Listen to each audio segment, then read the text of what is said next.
Aquí estamos, recuerda, esto es Al Detalle, aquí en Teleradio América, Canal 20, hablando de lo que fue el 30 de mayo, el día que mataron al chivo, mataron el chivo en la carretera. Pero tú debes poner todos esos datos que tú tienes del evento, del momento, Abigail, porque tú tienes unos datos ahí Sí, buenos. sí, bueno, el evento, tal y como decía Juan Daniel Balcarce, llevó 3 vehículos. Llevó un vehículo que era para darle seguimiento, Sí. uno que estaba parado frente ahí por la ganadera y otro que estaba ya más distante, que era Huaca y no se pudo dar cuenta. O sea, según estaba, dio Sí. muchos detalles Juan Daniel Balcarce hoy.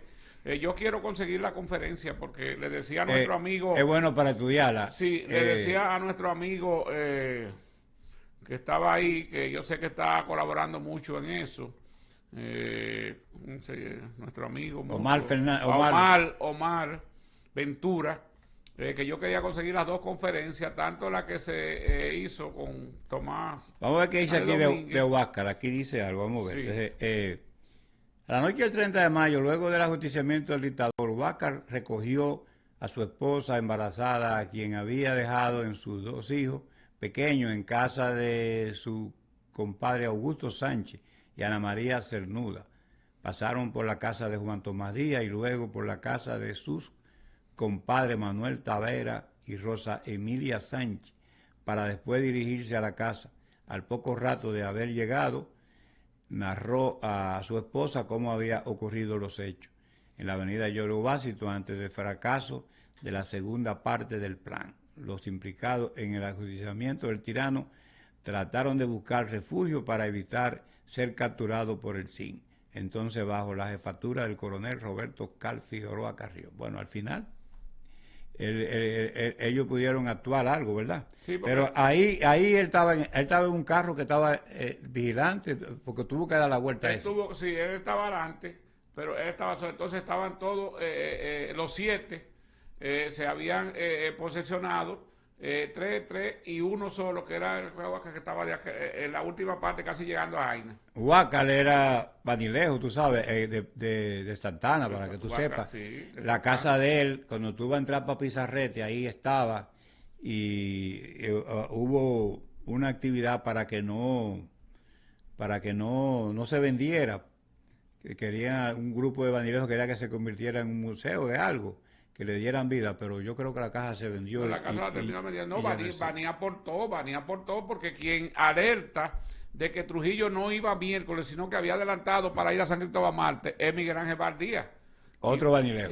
Otro Banilejo, y ahí pues es que se enciende cuando Antonio recibe la información, Antonio la cree, inmediatamente Antonio se pone en contacto con 7, porque había de Moca, habían 3 integrantes que de los 9, 2 que eran del interior, que no pudieron enterarse de la situación, igual que como no pudo ponerse el segundo plan en ejecución, porque como le digo, el hecho de que Pedro Olivio Cedeño quedó herido, lo llevan a la clínica,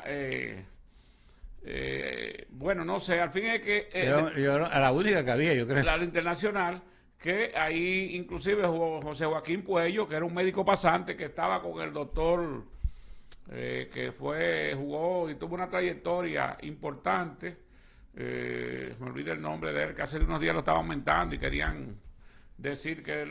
Vélez, ¿cómo es? Marcelino Vélez, Vélez Santana. El que lleva el nombre de la cosa, que fue también el ministro de Salud Pública de Camaño. Exactamente. Entonces ahí se dan cuenta y la gente del SIN y los servicios de inteligencia no dejaron ni siquiera que se recuperara. Terminó la cirugía a Pedro Olivio, inmediatamente lo comenzaron a torturar y ahí él tuvo que hablar y decir quiénes estaban involucrados.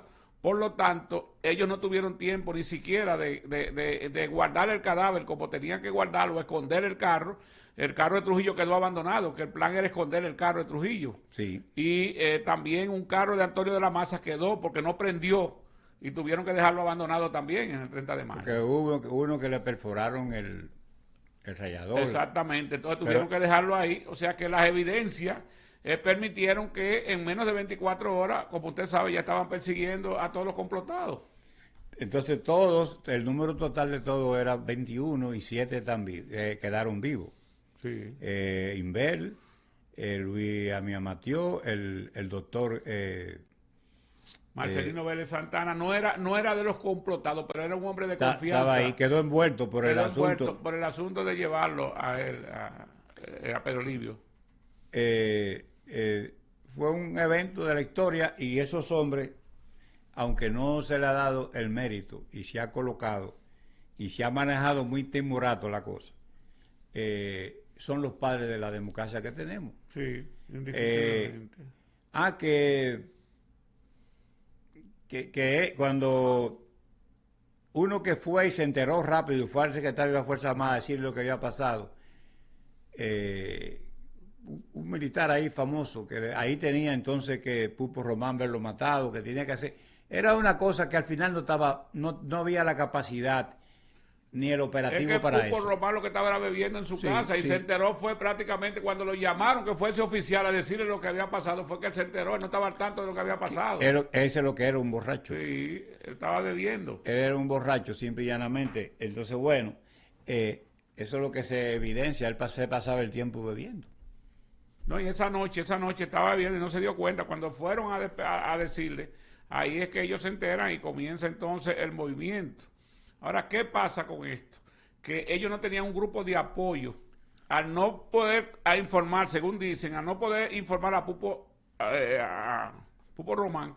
Y él no actual. Y no actuar, no, porque él no estaba informado, no sabía qué hacer, es lo que ellos están reconociendo. Ni tampoco los militares de los departamentos, de la capital, ni de los pueblos estaban en contra de Trujillo. No habían comandantes que pudieran apresar en momentos determinados. No. Mira, se ejecutó esta acción, vamos entonces, pero ellos apresuraron la acción. Ni aquí. Ahora, ¿qué pasa? Que quizás si no apresuran la acción ese martes, tampoco lo hubiesen hecho nunca. Nunca. O sea, que ellos tenían que hacerlo. ¿Qué es lo que pasa? Bueno, que ellos todos ofrendaron su vida, pudieron haber servido a la nación, pero por lo menos liberaron al país. Y la pena que tenemos que no se han declarado héroes. Y la pena que tenemos es que no se han declarado padres de la democracia. Y hoy ellos, la familia de ellos, lo importante que ellos están planteando, que el país debe tener los ojos muy abiertos porque esa dictadura la quieren restablecer personas que aspiran a llegar al poder, y se sabe que él se estaba refiriendo al nieto de Trujillo, indiscutiblemente.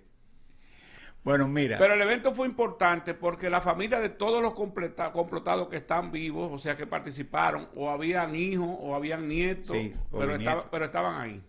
Estaban ahí y ellos tan claros, pero real y efectivamente no ha habido la producción histórica que se pueda reivindicar, porque los criterios con los cuales ellos han enfrentado a Trujillo y a Balaguer no ha dado para que la gente lo entienda, porque el país sabe lo que Trujillo hizo. Tú no lo crees, pero la gente... No, Trujillo era de esta manera, el pueblo lo sabe. Sí, lo que pasa también, la familia de los complotados ha jugado un papel pasivo. Ellos se han dedicado a crear las fundaciones y a mantener vivo el recuerdo de ellos. La primera etapa era Balaguer. Y las acciones de ellos, pero ellos no se han dedicado a presionar para, como usted dice, que se han declarado... Como hicieron la Mirabal. La Mirabal se lo cogieron para ellos. Sí, así es. De la Mirabal se lo cogen para ellos, y la Mirabal, cuando tú estudias, fueron un crimen más que lo que hace es que aumenta las consideraciones negativas al régimen, pero no es decisorio, el decisorio es Galito. Lo que pasa es que con las Mirabal usted tiene que entender que quienes estaban detrás de la Mirabal eran políticos. Sí. Eran políticos, sí. Porque ahí usted tiene a un Manolo,